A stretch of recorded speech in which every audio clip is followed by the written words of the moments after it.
Mau pamer depan pendeta? Enggak. Justru saya minta debatnya ditutup dulu, sudah selesai, Pak Pendeta silakan pergi, baru kita sadatin. Kayak gitu dibilang settingan. Berarti nggak ada rekayasa emang kok ya? Lah buat apa gitu loh. Kalau seandainya itu apa ya? Eh rekayasa pasti kita. Assalamualaikum warahmatullahi wabarakatuh. Bismillahirrahmanirrahim. Kembali lagi dengan saya Bang Umar Alfariski. Dan untuk kesempatan malam hari ini saya berada di studionya Kododitan. Para Iwan Bila, para mualim dan juga para subscriber yang ada di channel YouTube Donitan, untuk kesempatan malam hari ini kita kedatangan tamu yang begitu fenomenal. Dia itu dulu adalah guru saya. Saya banyak belajar Tritunggal sama beliau ya. Dan tamu kita adalah Bapak Pendeta Hendry Tan Dianta. Nih, mau live settingan nih? Mau live settingan bukan? Enggak, siapa tahu dia kan gini kok, sebentar kok. Kan kalau kebanyakan orang-orang teman-teman Kristen ya, datang ke tempat studionya Kodondi ini kebanyakan habis sharing-sharing sama Kodondi ini syahadat kok. Enggak semua. Enggak semua, tapi siapa tahu bisa kan gitu ya. Lah emang ini mau syahadat? Mau syahadat, Pak? Hah? Mau syahadat? Enggak lagi, nanti. Siapa tahu kan gitu, siapa tahu. Oke. Nah, baik para Iwan Bila, sebelum kita masuk ke dalam satu bahasan, saya sapa dulu yang udah ada di sini. Ada Kodondi. Assalamualaikum, Ko. Waalaikumsalam warahmatullahi wabarakatuh. Dan juga saya sapa lagi ada Pak Pendeta Hendry Tan Dianta. Gimana kabarnya ya, Pak Hendry? Baik. Selalu. Ya. Jadi kedatangan Pak HTD kemari ini sebenarnya kita mau ngomongin terkait masalah yang sangat sering dibahas di media sosial, dalam tanda petik yang akhir-akhir ini tuh banyak yang lagi ngomongin mualaf settingan kok. Waduh. Nah itu kok yang jadi polemik sekarang karena pemicunya itu adalah ketika YPM atau HIT ada satu konteks diskusi kan Bu, pada tanggal 26 bulan 4 tahun 2024 dan pasca perdebatan itu menuai satu polemik dengan sebuah, kan ada waktu itu Bu, nggak tahu itu siapa orangnya, datang dari mana, itu siapa, tiba-tiba datang kan Bu ke acara diskusi tersebut meminta untuk bersahadat gitu. Dan di akhir sesi akhirnya sadar juga kan kok. Nah itu yang menimbulkan polemik gitu. Tapi sebelum kita masuk yang lebih serius lagi kok, kita sapa dulu nih Pak HTD nih ya. Pak HTD, nanti kita akan meminta pendapat dari Pak HTD ya. Setelah Kodondi menceritakan bagaimana terjadinya prosesi ibu tersebut gitu loh. Mungkin Pak HTD bisa menanggapi gitu secara objektif, maksudnya gitu Pak HTD. Nah, langsung aja kita akan dengarkan bagaimana Kodondi ketika ada wanita itu yang sedang bersahadat. Itu gimana sih kok ceritanya itu kok bisa sampai dia nyasar di situ, kan kita nggak kenal, nggak satu mobil, nggak kenal, tiba-tiba dia nongol di situ. Oke, gini ya. Assalamualaikum warahmatullahi wabarakatuh ya buat para pemirsa yang di channel Donitan dan juga Gramola Jakarta. Ini kan kemarin-kemarin kalau nggak salah kan kita udah bikin reaction kan ya. Pas kita baru pulang dari Surabaya kan kita udah bikin reaction sebenarnya kan. Tapi bukan mualaf settingan. Hah? Bukan. Kita reaction, tiba-tiba mereka merayakan kemenangan, kan kita bingung kok ya. Oh, kemenangan. Nggak ada jurinya kok. Nanti gini lah. Kalau yang klaim yang menang atau ini nanti aja itu. Sekarang kalau mau ditanggapin yang mengenai mualaf settingan, ini saya ceritakan gini ya. Jadi waktu debat hari itu 26 April 2024 itu kan di sesi kedua kalau nggak salah ya, di coffee break, pas lagi coffee break, itu kan saya keluar ke lobi. Iya, ke lobi. Biasa kan, mencari udara segar kan. Nah, ketika saya masuk lagi, mau masuk ke ruang debat lagi, saya dipanggil, saya diperkenalkan dengan seorang ibu, namanya Ibu Elizabeth. Ibu Elizabeth ini membawa temannya, namanya Ibu Lianawati. Tapi sebelumnya kan nggak kenal gue ya? Nggak kenal lah, orang saya juga baru ketemunya di lobi kok. Baru malam itu saya juga baru ngeliat, baru ketemu gitu. Nah, terus saya diceritain sama Bu Elizabeth bahwa temennya dia yang namanya Bu Lianawati itu katanya dulu sudah pernah bersahadat, tapi tidak menjalankan Islamnya, ya. Jadi ya sama aja kayak nggak sahadat lah istilahnya. Kafir berarti kok ya? Hah? Kafir berarti. Nah, terus saya tanya, jadi keperluannya gimana? Jadi katanya Bu Lianawati bilang bahwa dia mau minta disadarkan lagi sebagai pemantapan gitu. Oke, ya saya bilang sudah kalau mau bersahadat tunggu, saya bilang nanti setelah acara debat selesai baru kita bisa sadatkan ya, setelah acara debat selesai. Oke, nah sudah saya masuk lagi debat lagi sampai acara selesai. Kemudian siapa moderator kan mengumumkan bahwa ada yang mau bersahadat. Pas lagi mau sebelum ditutup itu, saya ngomong sama moderator, tolong acara debatnya ditutup dulu, saya bilang gitu ya. Ditutup dulu, sudah selesai. Pak Pendeta juga sudah kita persilakan untuk meninggalkan tempat. Ternyata setelah kita sudah persilakan, ternyata Pak Budi Asali masih di situ, masih nungguin di situ. Ternyata Pak Budi Asali ceritanya belum pernah ngeliat orang bersahadat. Jadi dia mau ngeliat gitu katanya. Jadi itu katanya kali pertama dia ngeliat sahadat itu. Orang bersahadat tuh baru pertama kali dia ngeliat. Nah, ketika itu kan saya melihat bahwa Bu Lianawati datang sudah pakai hijab. Cuman hijabnya nggak syar'i ya. Dan tangannya juga kelihatan. Pakai rok juga. Istilahnya nggak menutup semua lah. Saya bilang sama temennya Bu Elizabeth, Bu tolong tukeran hijabnya. Hijabnya tukeran. Karena kan Bu Elizabeth pakai hijabnya syar'i. Dan Bu Elizabeth pakai baju kan tertutup. Masih. Enggak, Bu Elizabethnya pakai bajunya tertutup dan hijabnya syar'i. Jadi saya bilang tukeran hijabnya. Oh, ganti. Nah, jadi ya ditukar gitu. Nah, setelah acara debat selesai, kita sadatkan di situ. Kita juga bukan yang maksudnya apa ya? Mau istilahnya mau apa sih? Pamer. Mau pamer depan pendeta? Enggak. Justru saya minta debatnya ditutup dulu, sudah selesai, Pak Pendeta silakan pergi, baru kita sadatin.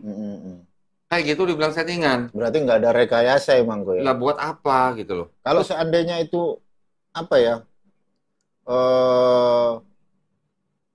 Rekayasa pasti kita udah kenal lebih dulu kan kok ya? Nah, kan saya tanya sama Bu Lianawati juga, sama Bu Elizabeth.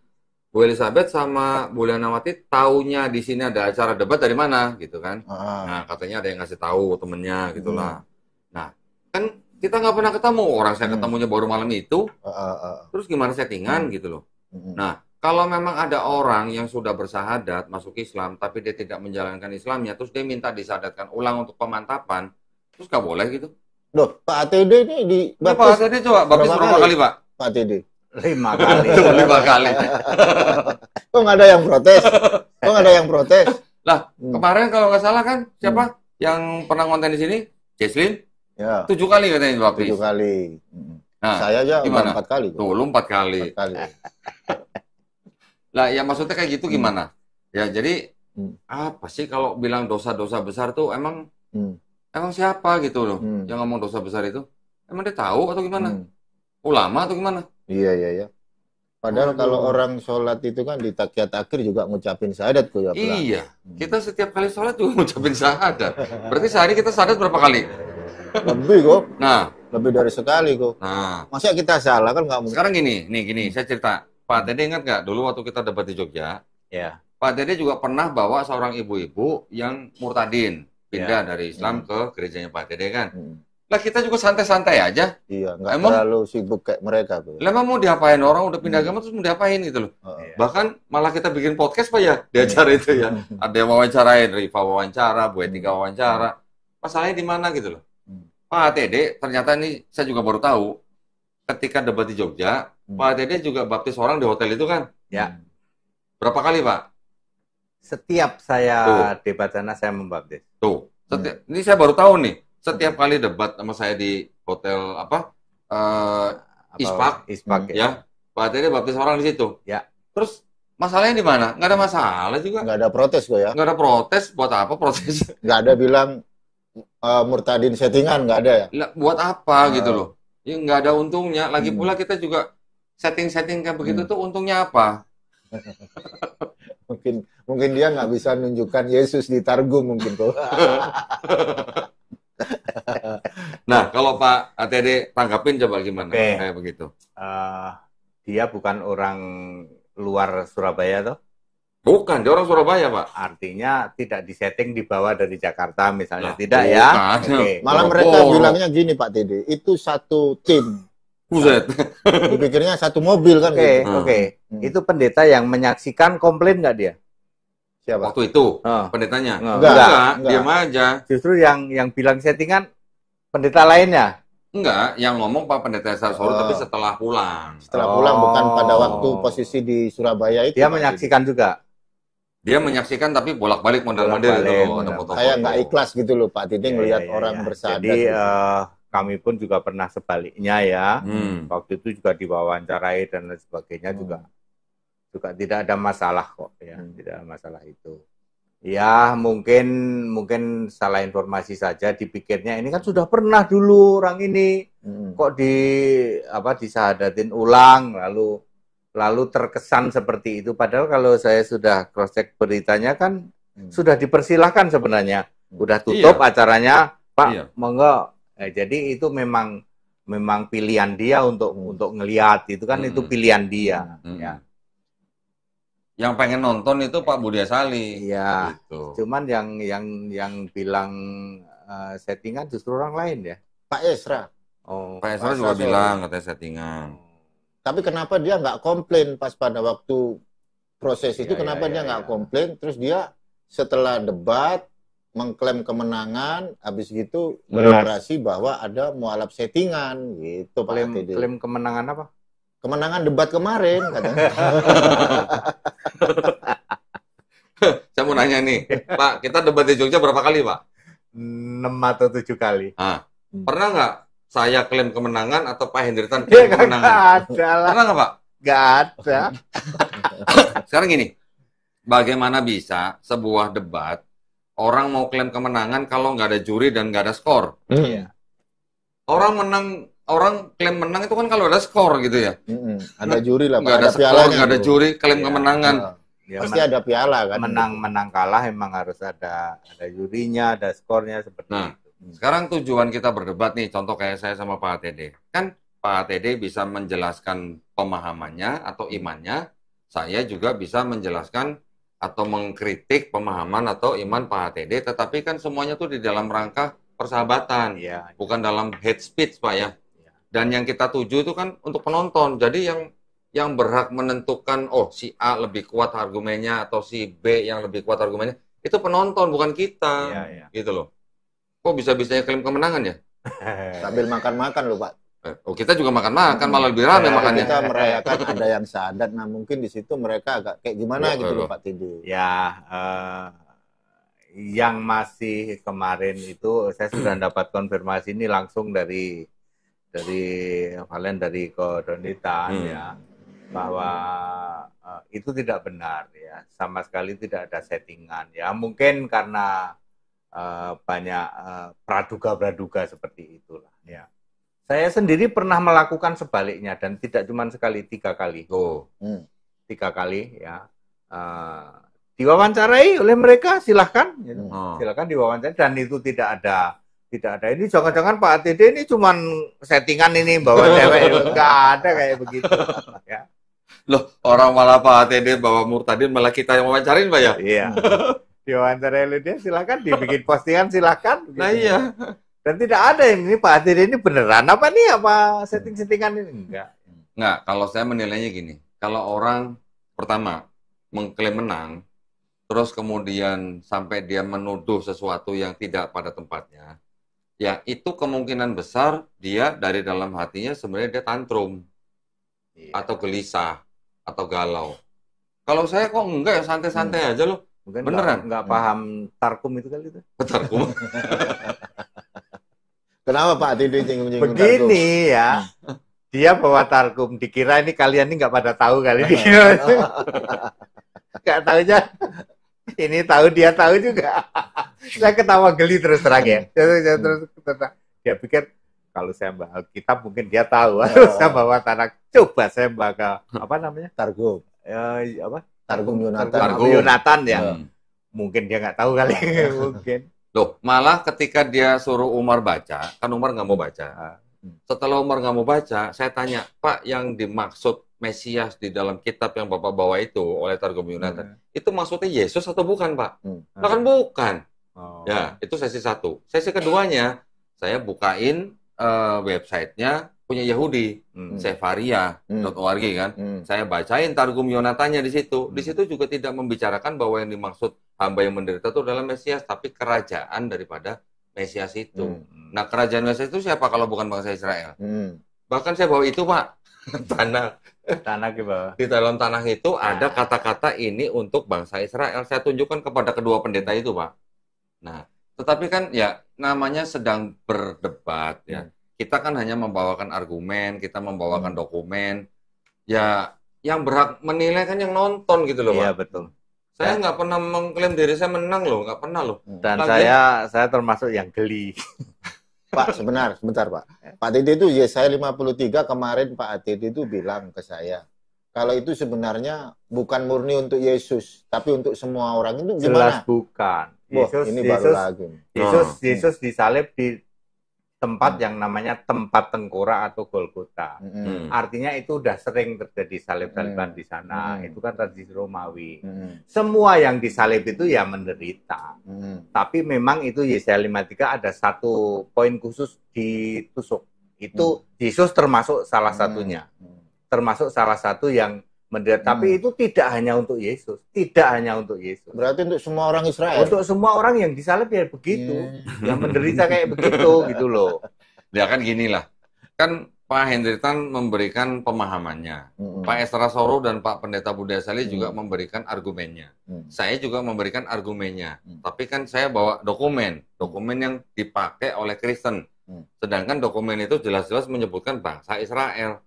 Saya kan itu bukan perspektif saya, itu kan perspektifnya orang Yahudi, Pak. Nah, tinggal bagaimana penonton menilai yang mana yang bisa diterima gitu aja.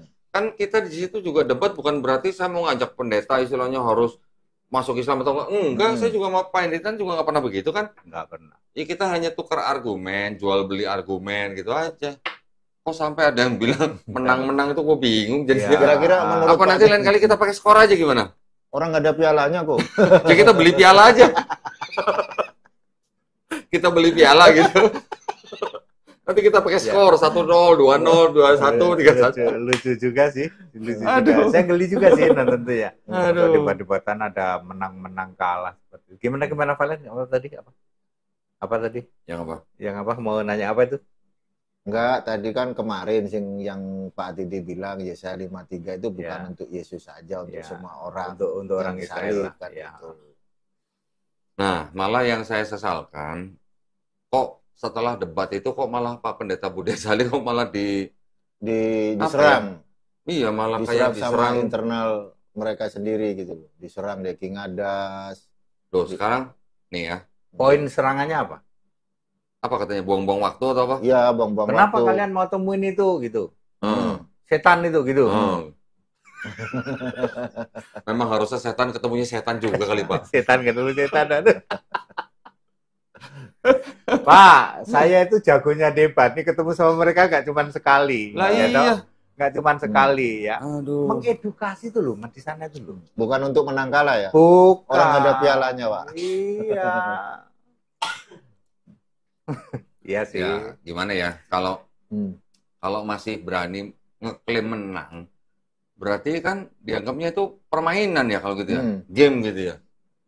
Nah kalau debat kan bukan game. Lah orang nggak ada papan skornya gitu. Makanya lain kali kita bikin papan skor kali ya. Harus ada piala kayaknya. Harus ada piala ya kayaknya. Harus ada piala. Ya. Biar bisa dibawa pulang gitu.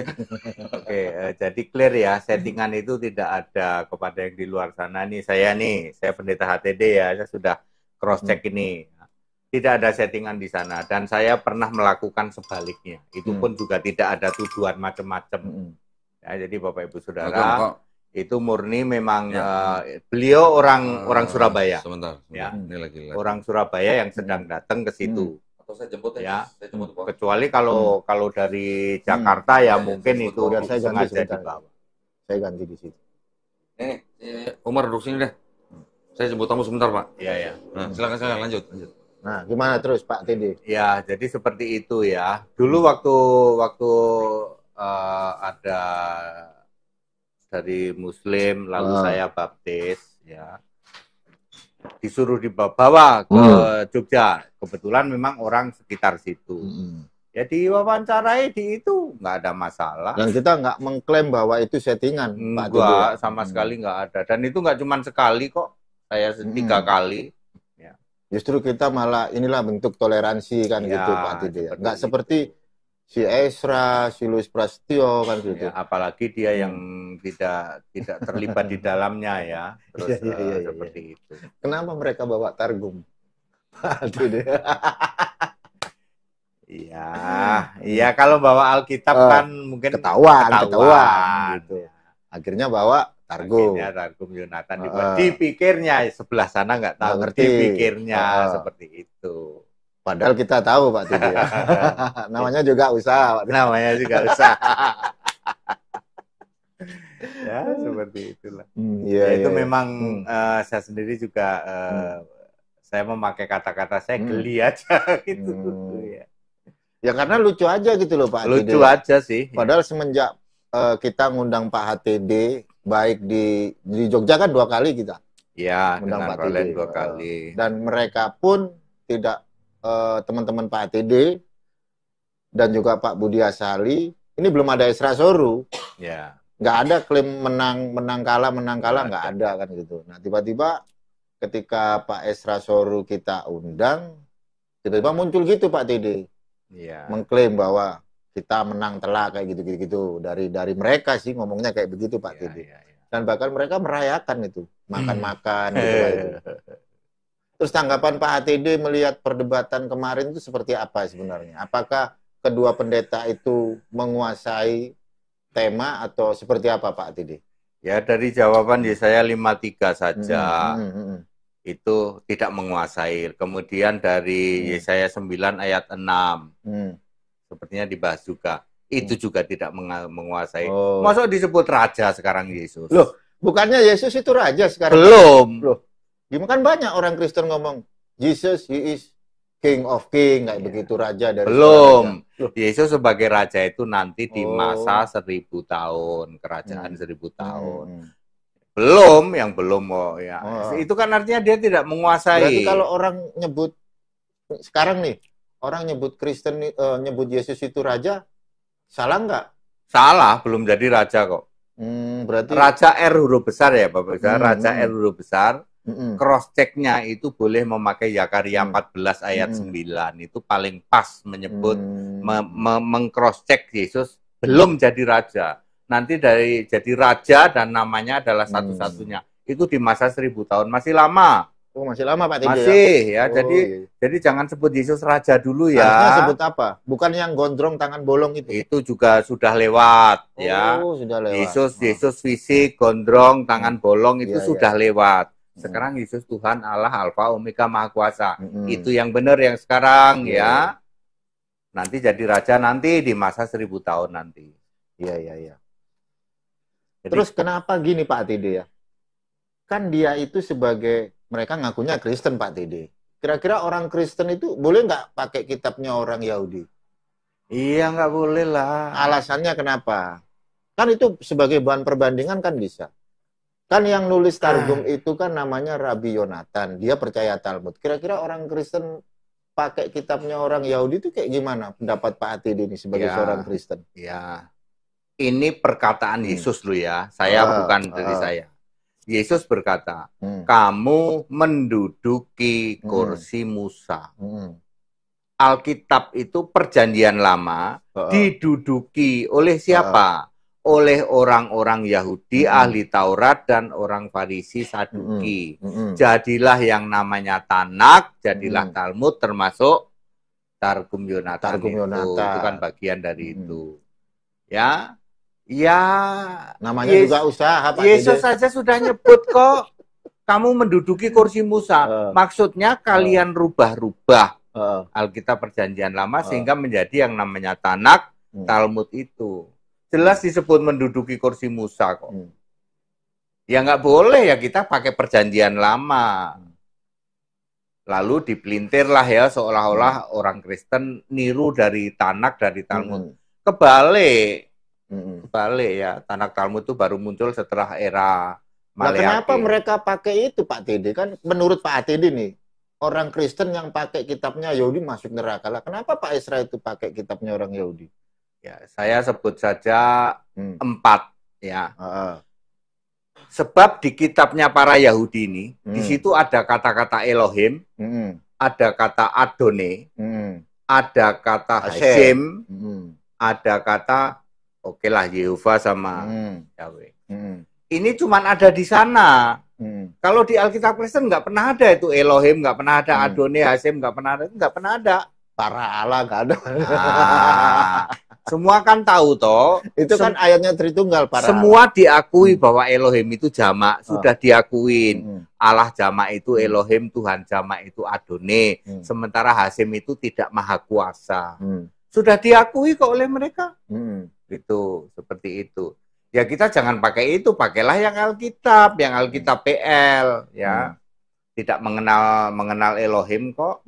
Seperti itu. Itu mungkin, baru di PL, nanti di PB beda lagi. Mungkin ada saran nih buat Pak Esra Soru nih, Pak Tede nih. Sarannya apa nih untuk Pak Esra Soru gitu loh? Ya, kepada saudara-saudaraku yang ngaku-ngaku PDT di luar sana. PGT itu apa, Pak? PDT? Apa itu PGT? Ya sudahlah ya. Yang mengaku-ngaku sebagai PDT ya. Ini fakta loh. Saya ini jagonya debat loh. Ya, ini fakta ya. Nggak pernah itu. Saya menang debat. Saya klaim menang debat. Nggak pernah seperti itu. Ya. Kalau kita mau jadi orang Kristen ya sudah, Alkitabnya ada kok. Pakai Alkitab ya. Saya debat kemana-mana ya cuma pakai Alkitab. Bahkan saya cuma pakai HP, nggak perlu pakai yang lain. Pakai Alkitab Kristen, Pak Tede ya. Pakai Alkitab Kristen. Jadi jangan itu. Memang menjadi masalah bagi saudara-saudaraku yang ngaku-ngaku PDT di luar sana ya. Karena ya masalah itu. Ya. Kalau kami Kristen pakai Alkitab beres, Allah Esa beres. Ya memang menjadi masalah bagi Anda. Ya. Kalau apalagi pendeta itu nggak berani debat sama Pak Tede ya. Iya. Kenapa kok pendeta-pendeta Tritunggal itu rata-rata nggak berani diskusi sama Pak Tede? Atau disetting supaya nggak jadi debat? Nggak ada dasarnya ya nggak akan berani lah. Kan nggak ada dasarnya. Oh gitu. Tapi parahnya mereka bawa targum Pak Tede ya. Kan namanya juga usaha. Siapa gitu, tahu ya. Ini nggak tahu nih. Siapa tahu. Kalau mereka bawa Alkitab mungkin tahu tuh orang tua. Udah tahu Coba kita bawa targum kan gitu. Ya namanya usaha. Nggak taunya kita tahu Pak Tede ya.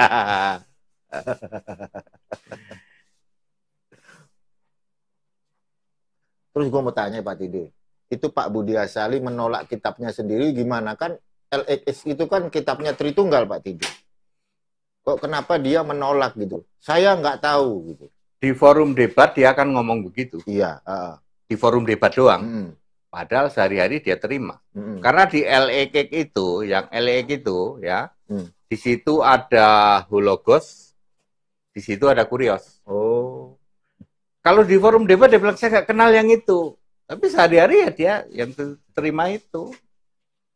Seperti itu.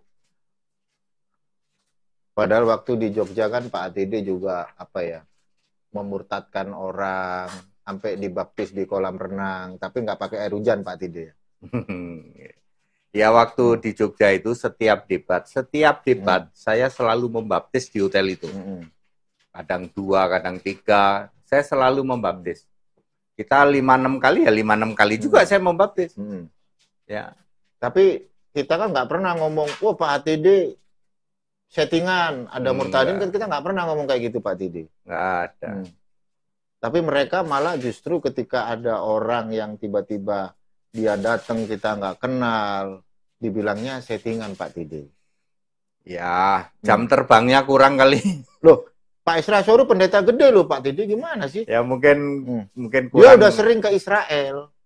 Bolak-balik ke Israel dia sering. Kena prank ke sana. Loh, gimana ceritanya? Lah bagaimana enggak? Pohon asem dibilang Taman Getsemani. Loh, Emang Pak Ati itu udah pernah ke Israel, Pak? Kok bisa bilang gitu? Tidak pernah ada itu ya. Ya, Taman Getsemani sudah hilang. Tapi ini Taman Getsemani, Pak, ini. Ya wis itu kan tour guide aja itu. Iya. Pak Didi udah berapa kali ke Israel? Saya enggak, tapi keluarga yang ke sana. Saya sudah tahu saya kena prank. Makanya gitu. Saya nggak mau.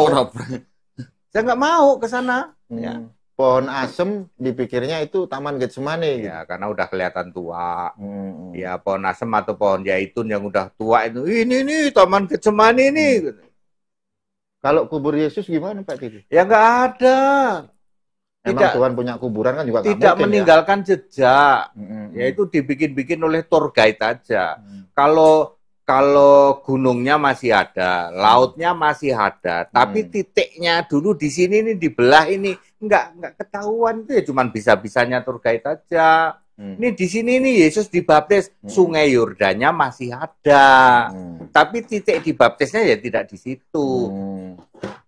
Itu yang saya sebut kena prank doang ke sana. Lalu orang meyakini saya dibaptis di tempat Yesus dibaptis, tidak ada itu. Itu. Sungai Yordannya masih ada. Emang Pak Ati ngomong gini nanti Pak Isra marah gimana coba? Kan fakta. Kan fakta. Ya. Takutnya nanti Pak Isra marah, nanti Pak Ati kena somasi. Tadi Mar yang bilang nggak tahu Septuaginta tadi Pak Esra apa Pak Budi? Pak Budi. Pak Budi kan? Kan dibilang saya nggak tahu itu katanya gitu. Kok bisa gitu Pak? Pendeta nggak tahu Septuaginta. Dalam debat begitu. Saat debat dia akan ngomong begitu. Gitu ya. Tapi sehari-hari diakuin karena di situ ada Hologos. Ada kan Hologos? Iya. Ada Kurios. Lah waktu debat sama saya di Jogja, itu dia ngomong Septuaginta iya. Dia tahu hak alma tahu. Iya. Ya seperti itu. Tapi di forum debat kadang-kadang dia mesti ngomong begitu. Pak, ini kalau saya baca komen, Pak, ini banyak yang minta Pak Teri nyanyi nih. Bikin lagu nih. Saya enggak yang satu lemari itu bagus, Pak Teri. Gimana, Pak? Yang satu lemari enggak, itu. Enggak. Saya nggak ada gitar sih ya di sini ya. Kalau ada gitar jadi lagu nih satu nih. Nah, liriknya. Oh, jago nyanyi, Pak. Liriknya. Pak Teddy nih. Lirik apa? Aja. Liriknya langsung jadi lagu saya bikin. Jangan. Ya, Pak Teddy yang bikin lagu. Ini sambil baca-baca komentar Pak Teddy. Kenapa Pak ATD ini sangat keras dengan orang-orang Tritunggal? Tidak keras, ya. Kalau saya mengatakan Allah itu satu, ini yang ngomong bukan saya, Yesus loh. Allah itu esa. Yesus ngomong Allah itu esa. Yohanes 5:44. Allah itu satu. Matius 17:19. Kelihatannya keras bagi dia. Jangan-jangan satu esa itu cuman kata hati ini Yesus sendiri yang ngomong. Jadi sepertinya keras. Ya. Ya. Sedangkan di luar sana mengatakan tiga tapi satu atau satu tapi tiga. Ketika saya mengatakan satu, orang bilang kok keras amat. Loh, ada ayatnya kok. Kelihatan keras karena ada ayat dan tidak bisa dibantah. Itu dia. Jadi sepertinya keras. Tapi seringkali bilang Pak ATD ini sesat, bidat. Tapi mereka nggak berani debat sama Pak ATD gitu loh. Masalahnya di situ. Sesat itu, sesat atau tidak sesat jangan bilang. Karena Anda tidak Tritunggal, maka Anda sesat. Pakai ayat dong. Sesat kan cuma nggak punya ayat. Iya, sesat itu kan Matius 22 ayat 29. Kamu sesat karena tidak mengerti kitab suci dan kuasa Allah. Jadi sesat atau tidak sesat itu bukan karena Anda tidak Tritunggal, maka Anda sesat. Salah. Karena Anda tidak mengerti kitab suci. Atau jangan-jangan Pak Esra Soru nggak bisa baca gitu. Gimana? Kan nggak ada kata Tritunggal Pak Tidi. Ya, misalnya bidat. Ya. Memang bidat ada yang tahu ayatnya di mana? Nggak ada yang tahu. Nggak ada yang tahu. Ya. Ada di Titus 3 ayat 10. Coba baca bidat. Wah, ternyata yang bidat ya malah kalian sendiri. Gitu. Coba dibaca ayat itu. Yang bidat TD atau kalian? Enggak, saya tertarik waktu Pak TD itu bikin konten. Iya kan, terkait masalah itu Pak Dede. Tritunggal itu harus ada kan gitu. Harus ada. Untuk memerangi Yesus. Emang benar itu? Harus ada. Dan emang itu tetap itu? Harus ada. Ya. nanti perang Harmagedon urusannya. Perang Harmagedon itu harus cukup kuotanya, ini bahasa saya. Kuota untuk perang Harmagedon harus cukup. Dan kuotanya nggak main-main, ya. Pada saat perang Harmagedon harus 12.450.000.000 orang. Pada saat perang Harmagedon. Itu hanya bisa terjadi kalau turunan-turunan dari yang menolak Allah Esa ini tetap menurunkan keturunannya sampai 35 atau 30 sampai 35 generasi yang akan datang. Itu. Supaya kuotanya mencapai. Memang harus ada Tritunggal. Harus ada, dan itu harus tetap ada kok. Tetap ada. Jadi yang Tritunggal sesat. Yang ngomong sesat dan tidak sesat Alkitab. Ya, menurut Bible tidak mengerti firman Allah.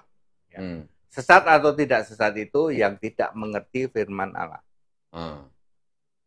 Di ayat mana tadi Pak? Titus? Titus 3:10. Titus 3:10 itu bidat. Oh, bidat. Hanya satu ayat itu. Jadi kalau ada orang ngomong bidat, ya, kamu tahu nggak ayatnya bidat? Seorang bidat yang sudah 1-2 kali kau nasihati, hendaklah engkau jauhi. Terus bawahnya ada kata Kau benar-benar sesat. Orang yang semacam itu benar-benar sesat dan dengan dosanya menghukum dirinya sendiri. Waduh. Jadi nggak cuma sesat, benar-benar sesat. Oh, benar-benar sesat ya. Berarti itu sesat itu. Ya, satu dijadikan 3, ya mestinya 1 esa dijadikan 3. Ya dinilai sendirilah. 3 dijadikan 1 Pak maksudnya. Ya Allah itu kan esa, ya. Tapi dia bilang seperti itu. Oh. Nah, jadi siapa yang bidat? Berani baca nggak ayatnya? Titus 3:10 hanya ada 1 ayat bidat di Alkitab. Ya. Ya, jadi yang molaf settingan udah diomongin. Udah. Selesai. Mungkin ada lagi. Ya udah kan kita udah jelasin tadi kan. Ya. Kalau toh gini, saya menghimbau kepada saudara-saudaraku, kalau toh diperlukan ya bilang aja minta maaf lah. Ini saya ada di sini nih bersama ini yang kemarin jadi saksi toh, tidak ada settingan sama sekali. Ya berbesar hati aja lah. Ya mohon maaf ya, sorry ya kita tidak dapat data yang lengkap gitu saja, selesai masalahnya. Ya. Daripada Anda menggulirkan ini di luar terus-menerus. Jangan lupa ya, saya pernah melakukan sebaliknya loh. 3 kali lagi? 3 kali lagi.